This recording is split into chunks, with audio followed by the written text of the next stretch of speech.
What is going on, everybody? It's Alex, come back at you with another video, and today we are doing something that is months overdue. It is the revitalization of the 7-round mock series per team. The Cowboys, you guys have been getting views on this video, about over 500 now, which is absolutely awesome, since May. You know, we've learned a lot more about the Cowboys, obviously Dak's injury, more about Zeke Elliott, and I think a video back all the way in May doesn't justify what we've learned now. So I'm restarting this series. People have been asking for it, and there's been a lot that we've learned this season just from all these teams. So being able to strategize, of course, we will always get some stuff wrong, and there will always be like a free agency pickup that solves an issue that we won't be able to solve in this video. But I thought that it would be a good idea just to continue keeping videos rolling in. These big videos, the big mock drafts have been getting about close to 1,000 views. Absolutely awesome. Best thing ever. Bringing in tons of people, 119 subs. Absolutely amazing. I know, the hair is as bad as my commentary right now, but I just want to thank you guys so much for that. I said a big thank you in one of my other videos that I kind of kept for more of my private subs, just because it's not a very high exposure video, but to all of you guys who haven't watched that, and the guys who are coming into the channel now, thank you guys so much. It is an absolute blast to have you guys here. Even amidst all this college stuff, you guys are my break. It is awesome. I love it. Now, let's kick this off because we have a lot to talk about the Cowboys. So, starting the draft, let's see what happens. This time I won't actually mess up my recording, but T-Law doesn't go first. And again, we are going to have these irritating trade offers the entire time, guys. I apologize for that, but it is what it is. But Creed Humphrey going to the... Okay, so I can tell that our pick is right here, yeah. So we got Justin Fields going number 1, which I was a huge supporter of until recently. I watched Justin Fields versus Nebraska, and I watched this guy, the quarterback school. He is absolutely, like, he's scary how genius he is. He has all these fucking terms I've never even heard of, for Christ's sakes. And he's saying stuff, and he highlights so many things. It's why I didn't really like T-Law for a little while, is because I realized T-Law is a first read, non-anticipation. Wow, anticipation. He's not very anticipatory with his throws. So I was a little bit sketchy about him. But Justin Fields looks like he panics a little bit too fast. He doesn't stick for that second read. And he's very similar to Trevor Lawrence in that fact. But I think Trevor Lawrence has a better throwing motion. And I don't think there's anybody going to argue that Trevor Lawrence can put a ball anywhere at any time. Also, just a small tip. I just watched Minnesota play. Not Minnesota. Minnesota's playing tonight, which is fun. I just watched Wisconsin. There we go. Wisconsin play. And their quarterback, Mertz, redshirt freshman, he's looking pretty good. But we're here. We're for the draft. We're the Cowboys. Let's look at it. Cowboys corner is definitely a need. You also need safety, but I think that we can get better value for safety than these guys, right? So at this point, we should look at the corners. Shaun Wade's going to be an excellent slot corner. You guys do have 4 corners on contract year. Tyson Campbell, he has some problems. Jace Horn is definitely somebody who I'd consider at this point. But Shaun Wade, adding a slot corner with the potential of kicking outside, that's going to be invaluable in this NFL. You know, safety is such a huge need, and you guys have so many big cap hits. You can't re-sign these corners. If you guys want to sign Dak or want to franchise tag him again, you guys have $27 million cap. We're going to be going Shaun Wade here. It's going to be it's such a big need, and Shaun Wade was the X factor in the main reason why Clemson was able to beat Ohio State. Ohio State was kicking their ass until then. Until Shaun Wade got his targeting call and got kicked out. Alex Leatherwood to the Steelers. My team absolutely would love that pick. Again, guys, I apologize for all this like rush of picks. We aren't going to be doing trades right now. It seems a little bit ridiculous.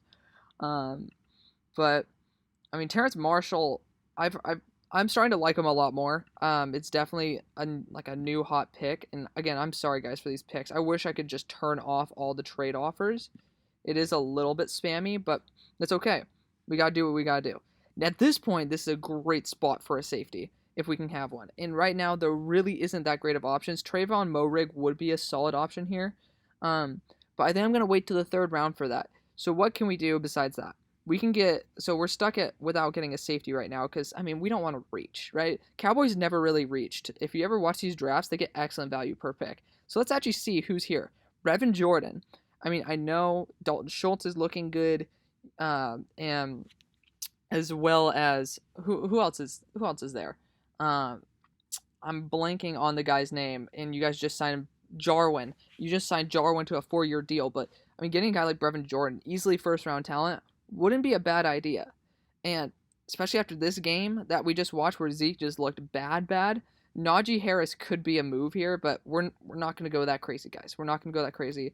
We are going to be going Brevin Jordan, however. I mean, you guys will say we don't need a tight end. We don't need a tight end.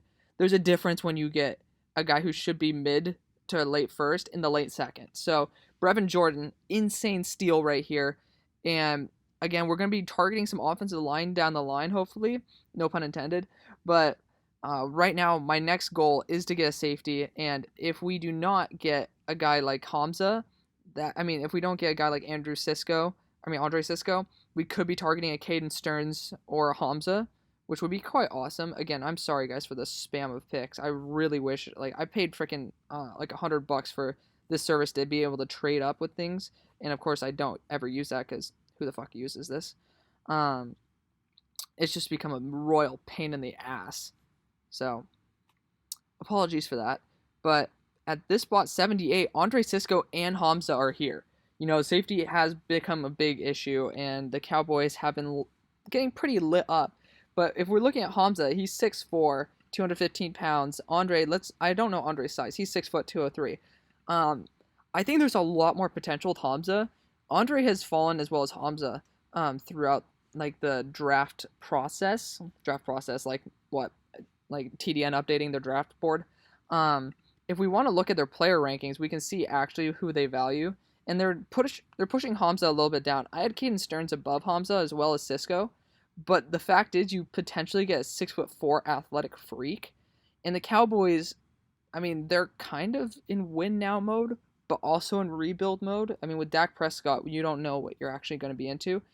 Getting a guy like Hamza would be an excellent choice here, but we are going to be going Andre Cisco. To me, Andre is much better than Hamza as well as the TDN. Andre is just going to be like, imagine Jeff Heath, but exponentially better. That's Andre. I think Andre should definitely be in the second round type of talk. Excellent safety, and he's going to be able to add a whole new dimension to that defense. I think that's going to be absolutely awesome. There's no downsides to getting Andre Cisco. He's an absolute beast, and I'm actually quite surprised by how used to like declining these trades I am. It's a little bit annoying, and again, guys, I am sorry about that. And at this point, we gotta see who's actually on the board to see if we can get any good picks here. And of course, the safeties fell, right? Of course they do. They always do. But we gotta see who is here. And I mean, we could go. I mean, there's no real reason to go wide receiver. And I'm very happy that they did not put wide receiver in this spot. But we do need to look at some linemen, right? You might as well just take a couple shots on linemen. And looking at tackles, I don't really think Vrabel's that bad. I think Vrabel could be like a potential franchise tackle. I think they're a little bit underrating him there, as well as Cole Van Lanen. He's an absolute beast for Wisconsin. But that interior offensive line can use a little bit of help, I will admit. And a guy like Ben Cleveland could go in there. You guys do have Zach Martin and Connor Williams. They're both doing well, so we're going to ditch that train, right? But let's look who is available.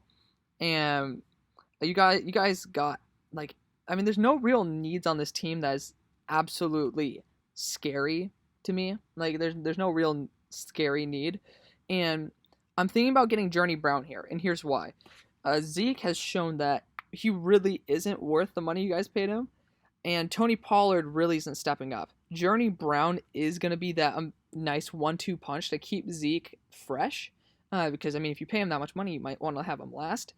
So keep Zeke fresh, and Tony Pollard hasn't done the job that he should have done. So I think that might be the goal right now. Just get a guy. I have Journey Brown as a late second. So getting him here at pick 99 would definitely be a great value. I think that'd be an excellent addition. And RBC, running backs by committee, RBBC, is the new trend and the most effective thing you can do. So I think Journey Brown could add a whole new dimension to this offense. I think it would be absolutely awesome. Again, do you need all these weapons on the offense? No. But it's the Cowboys. They love it. I would have went after a quarterback here, but, I mean, again, you Cowboys fans, I'm pretty sure you guys aren't ready to move on from Dak yet. And looking at the picks, I think I have some guys who I actually like better down the board. So we're going to keep it as is right now, okay? So calm your horses, calm your tits. So we'll look at the tackles right now. Alaric Jackson has been hinted at a third round tackle forever. I don't know why he's rated so lowly. I know he's had some problems. He's had some issues, especially when it came to Chase Young coming through and just blowing the shit out of him. But I think Alaric Jackson would be a better tackle in the NFL than he is at Iowa, surprisingly. So being able to get him wouldn't be a bad option here. And again, maybe somebody who you can kick out the tackle is a Cade Mays. Wouldn't be a bad idea. But apart from that, I mean, honestly, we're going to be going the best value pick here. Drake Jackson is rated better than Alaric Jackson. And I do like how Kentucky does run the ball quite a bit. But Alec Lindstrom does have that first round NFL talent in him. I can see him being a third round, second round guard. We're going to be going Alec Lindstrom here. Adam with Connor Williams in that rotation. And again, the injuries are just piling up, guys. I don't really think there's good enough value to be able to get a solid tackle at that point. And hey, if it falls to where we can get Alaric Jackson at our pick, which I'm kind of crossing my fingers, and it seems like we very well might be able to. I better not. Oh my god! Of course. As soon as I say that, I did the freaking jinx, guys. So, at this point, we gotta look at who's actually on the board, right? Who's actually here? And you got Shai Smith, you got Shaka Toney. Dude, I'm going Shaka Toney all the way. You get a potential stud edge player right here. I mean, we could be going Justin Ross, but he broke his back. So I think that getting a guy like Shaka Toney, who has been playing with Yeturgos Matos, has been starting for multiple years, has a shit ton of potential. Pair him up with DeMarcus Lawrence. Put him in that rotation because Everson Griffin will not last forever. We all know that. That is going to be exponentially amazing for this team. Unfortunately, we haven't had too many big fallers. My first Cowboys video, we had plenty of guys who fell very far. We got potentially like one of the best drafts I've ever drafted in my entire life. That's kind of the fun thing about this, is that I can't script this. You can't. You gotta be like on the spot. So, I mean, we haven't had the best of luck lately. There goes another tackle that I was thinking about taking, Cole Van Lannon, and it is a little bit unfortunate, but we gotta look at the talent here.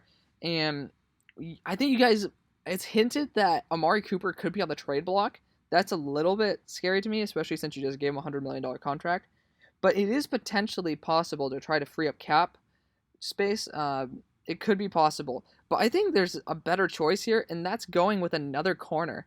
You know, you guys have 4 corners on contract here, right? Like, you can't just bring in and spend all that money. You know, like, we have to go with Marco Wilson here. You have to fill up those cornerback spots with somebody, and Florida loves to make some very good later round cornerbacks. I have a lot of faith in them. If we get the potential to, we'll take another safety in Hufanga, but that's definitely not going to happen. I mean, he's 171, for Christ's sakes. It's going to be taken like that. And I know you guys probably want me to take a quarterback here, and I very well might. We gotta see. I know that they don't have a 6th round pick. That's what scared me the last time. That's what killed me the last time, because I had a big plan. But I have an idea. I don't know why Shane Buechele, the number 7 potential guy. I mean, of course, I'm a little bit biased. Number 7 potential for the Heisman is all the way down here. And thank God we do have an actual pick here.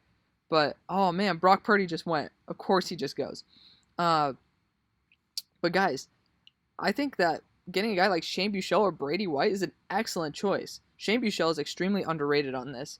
And it's obvious that you guys need a solid backup. Shane Buechele has the potential of being a great starter, for one. But number 2, I mean, the guy has everything under his belt. He has so much talent, and I think that he can learn from Andy Dalton if Andy Dalton decides to stay. And Shane Buechele will be able to actually flourish and potentially save you from Dak Prescott's $44 million alleged contract. So I think that getting a guy like Shane Buechele is by far the best move. Again, we can go flashy pick, De'Aaron King. Kellen Mond, who has shown that he has potential of being a first-round style quarterback. The dude's just way too inconsistent for me. A guy who's been very consistent throughout his career has been Shane Buechele. I think he's better, arguably, than Sam Ehlinger. So we're going to be going Shane Buechele here, and he's such a Cowboy. I mean, what? He's already in Dallas. He's at my school. Pony up. Like, I might be a little bit biased, but I don't really think I'm that crazy about it. I think that he's going to be an excellent addition to this team, without a doubt in my mind. And I mean, you guys do need a great backup quarterback, and he's going to offer that and so much more. At this point, we're going to kind of like go and just swing for the fences. You know, you can always get more wide receiver rotation, right? You don't know if you're going to be bringing back Michael Gallup with your cap situation. So getting a guy like Elijah Moore, who I have a third round grade on, excellent weapon. I mean, I have to check myself before I wreck myself. I'm right now making my board, but he's either a third or a fourth round talent. He can definitely be Michael Gallup 2.0, and that would save you another $10 to $20 million in cap if you want. Maybe it might be a little bit over exaggerated with that, but that's another large chunk of money that you can spend on a corner, you can spend on a linebacker, a safety, a D tackle, an offensive lineman. So all these money saving tactics that we're doing right now is going to save this team in the long run. So let's just take a quick look at the draft. You get your starting corner, like potentially one of the best slot corners coming out of the draft, in Shaun Wade. I mean, that's an excellent choice. You have your starting tight end that you can pair up with Blake Jarwin. Brevin Jordan can block as well. That's what I love about him. And like, you're getting him in the second round, for Christ's sakes. This dude is guaranteed round one. So insane steal right there. To me, insane steal for getting Andre Cisco at 78. I love him to death, and you do need to fix up that secondary. You get Journey Brown, that 1-2 punch with Zeke Elliott that Tony Pollard really hasn't provided. Alec Lindstrom, potential for tackle, but going to be a really solid guard if Zach Martin gets injured or anything. You know, this is where you take shots on people. Shaka Tony, somebody with extremely high potential, has worked with Yetur Gross-Matos for at least a year or two, and I think that's going to be really, really helpful for being able to launch into the NFL and be a very solid talent. Marco Wilson, you got to fill up those cornerback slots. Shane Buechele, you could potentially have your quarterback of the future in the 6th round. Sound a little familiar, Tom Brady? Obviously, no, Shane's not Tom Brady, but Shane has so much potential. He doesn't have the best zip on the ball. He doesn't have the best range, but he's definitely he's an amazing leader, number one. That's something the Cowboys love. And he's an amazing person, amazing player. He's done it very consistently. I think that it's not just SMU's scheme. He lost, we're playing, who are we playing today? We're playing Cincinnati for our homecoming game today. And like, Shane Buechele, in my opinion, is better than Desmond Ridder, who is supposed to be like a 3rd or a 4th round quarterback. And I think that Shane Buechele is so underrated, and I know that you guys do agree with that. Shane is a great quarterback. So you guys might be getting your backup replacement or even potentially your starter in the 6th round. Excellent value. And Elijah Moore, I mean, this dude, to me, if we took him here with Journey Brown's spot, I would be perfectly fine with it. Honestly, I'd be perfectly fine with it. Elijah Moore is a super weapon, gadget player, similar to a KJ Henry, in my opinion. Elijah Moore, absolutely amazing. So let me know what you guys think. I know you Cowboys fans are very, very, very particular with your drafts. I know you guys aren't going to like the fact that I got a tight end, but you could not argue with that value. Could not. And I don't want to get rid of Zeke. I want to add to Zeke. So building up that secondary, adding some extra edge pressure, because you can never complain about too many edges. And basically, you're fixing up the holes and getting value. So let me know what you guys think. I love it. I think this is an excellent draft. I'd be perfectly fine with this all around the board. Thank you guys so much for watching, and I'll see you on the far side. Peace.